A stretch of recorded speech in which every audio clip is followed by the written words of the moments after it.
এসব কি করছেন আপনি? শান্তিপূর্ণ সহাবস্থানের ব্যবস্থা। হ্যাঁ হ্যাঁ, এতদিন এই ঘর ছিল আমার, টোটালি আমার। এখন আপনি উড়ে এসে জুড়ে বসেছেন। আর তাছাড়া সহজে যাবেন বলে তো মনে হচ্ছে না।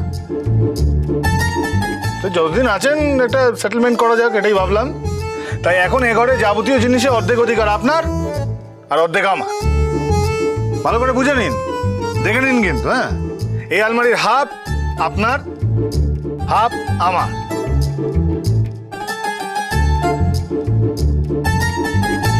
অবশ্য আমার দিকে একটা ড্রয়ার আছে, সেখানে দয়া করে হাত দেবেন না।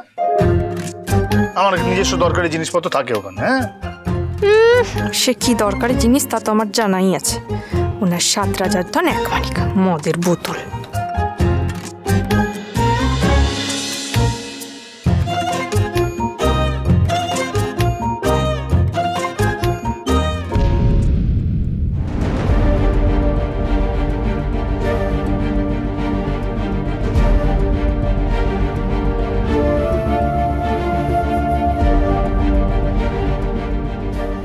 আমার সোনা ছেলে মহারাজ, মহারাজ ইজ মাই প্রপার্টি। এই ছবিটা কার আঁকা? কি ছবি? এই যে এই ছবিটা। ও ছবি আপনার হাতে কোথা থেকে এলো? ওমা, আমি নিতে যাব কেন? আপনার আলমারি থেকেই তো পড়ে গেল, আমি তো শুধু তুলে রাখতে যাচ্ছিলাম। দিন ছবিটা। আপনি কিন্তু আমার প্রশ্নের উত্তরটা দিলেন। আপনি ছবিটা দিন। কি মুশকিল, ছবিটা কার আঁকা সেটা বলতে এত অসুবিধা কোথায়? আমার মা জননী এঁকেছেন, হয়েছে? এবার ছবিটা দিন।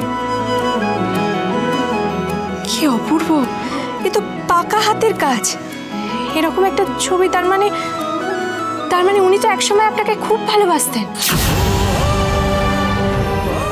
কিন্তু তাহলে তারপর কি হলো?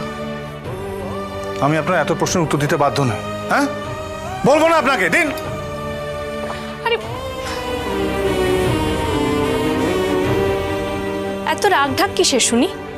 এ বাড়িতে এসে থেকে তো অনেক কিছুই হচ্ছে, যেগুলোর কারণ আমি কিছুই বুঝতেও পারছি না, জানতেও পারছি না। সেটা জানা কি আমার ভুল, নাকি আমার জানার কোনো অধিকারই নেই? আমি এই ব্যাপারে কোনো কথা বলতে চাই না। কিন্তু আমি জানতে চাই, আমাকে বলতে আপনার কিসের এত বাধা? আছে, অনেক বাধা আছে। আর আপনি প্রশ্ন করতেই পারেন, কিন্তু উত্তর দেওয়া না দেওয়াটা ওটা একান্ত আমার ব্যাপার। সবকিছু আমার চোখের সামনে কেমন যেন এলোমেলো হয়ে যাচ্ছে।